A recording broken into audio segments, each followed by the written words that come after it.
Go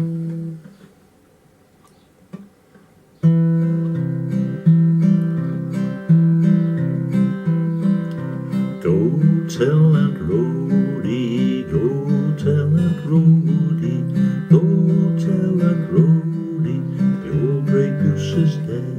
The one she's been saving, the one she's been saving, the one she's been saving to make a feather bed. To play that, what I'm doing at the moment is alternating with my thumb between the fourth and fifth string, but occasionally the sixth string. And on the second beat, I am picking the remaining three strings all at the same time, using my index, middle, and ring fingers, and they only ever play one string a piece. The index finger is playing the third string, the middle finger is playing the second string, and the ring finger is playing the first string.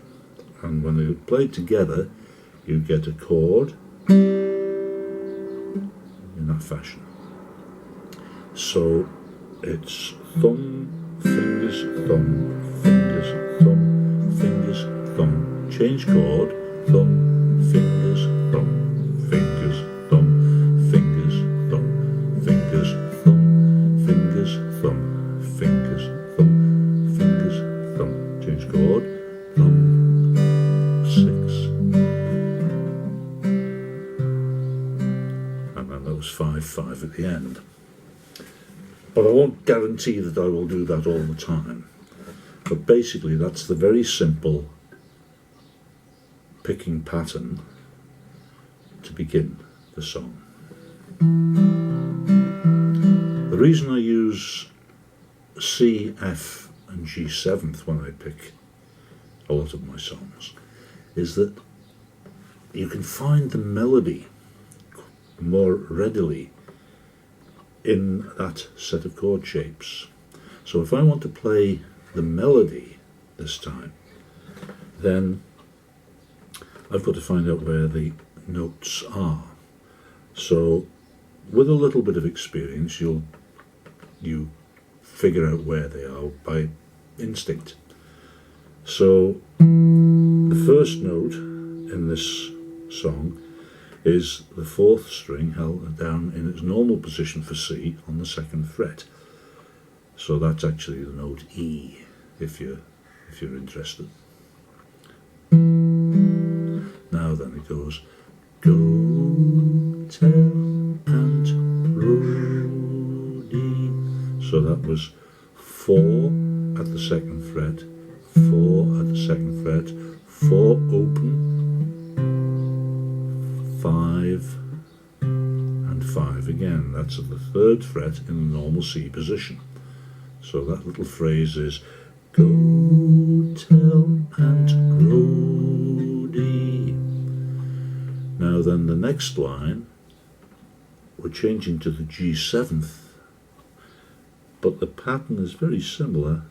Go tell, now we're going to find this next note, which happens to be at the third fret on the fourth string, then back to the second fret on that string, open, and fifth string in the C position. So it's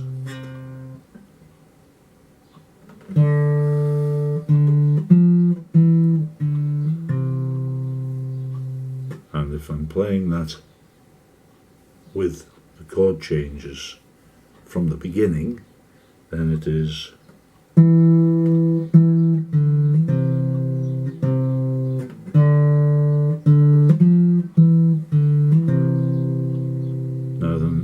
watching my left hand this time, watch the little walk down. I changed to G7th, but to play the, I actually take my fingers off, and I'm going to walk down using my third finger to hold down at the third fret, second finger to hold down at the second fret, open, and third finger at the third fret on the fifth string. Hope you can follow that. So that is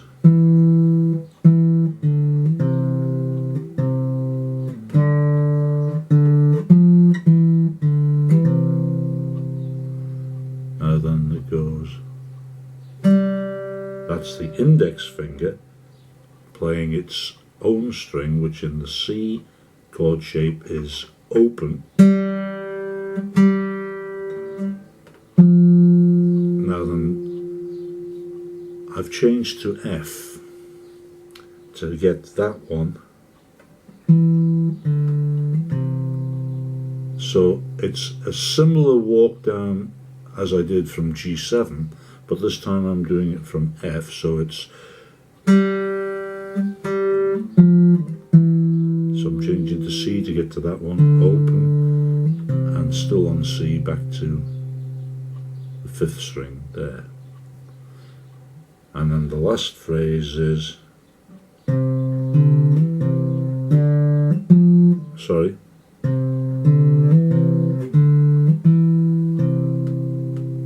so that's fifth string at the third fret,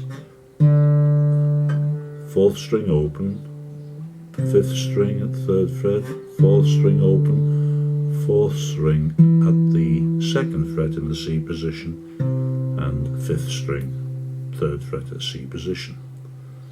So mostly that is the C chord, but with lifting the middle finger or second finger off the fourth string where necessary.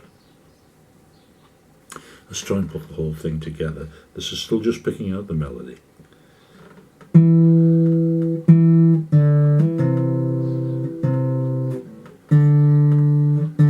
Walk down.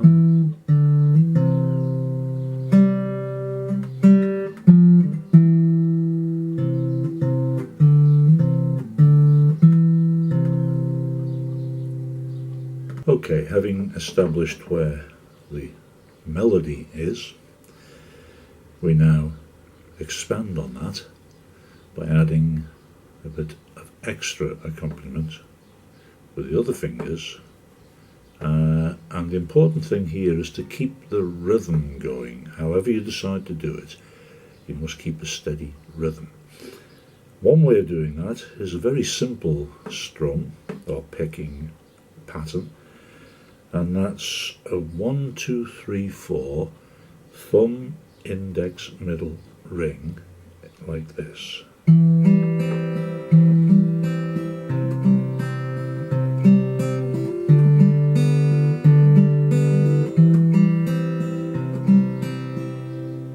At the moment I haven't been trying to put the melody in there, that's just a steady pattern.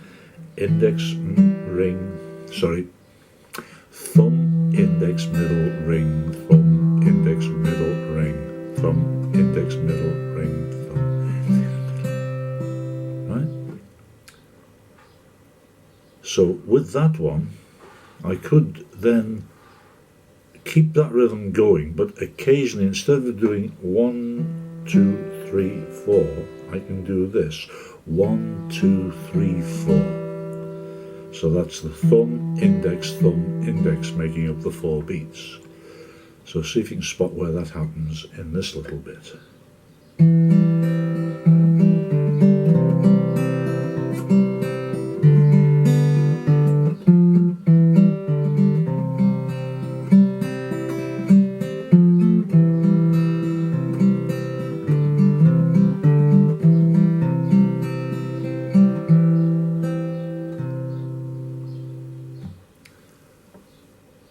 I'd maybe put that in with the annotations, because trying to talk about it and play it at the same time is not easy to do. So hopefully you'll be able to see when you get the annotations done.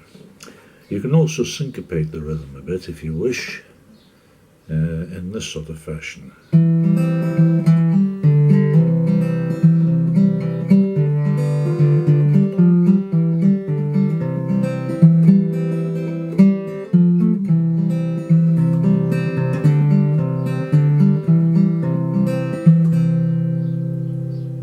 again, it's basically keeping that steady rhythm and picking out the melody as you're going. I hope that's not too confusing. It's not easy to try and explain something that I've been doing for years instinctively, but I hope it's of help. Thanks for listening. Bye now.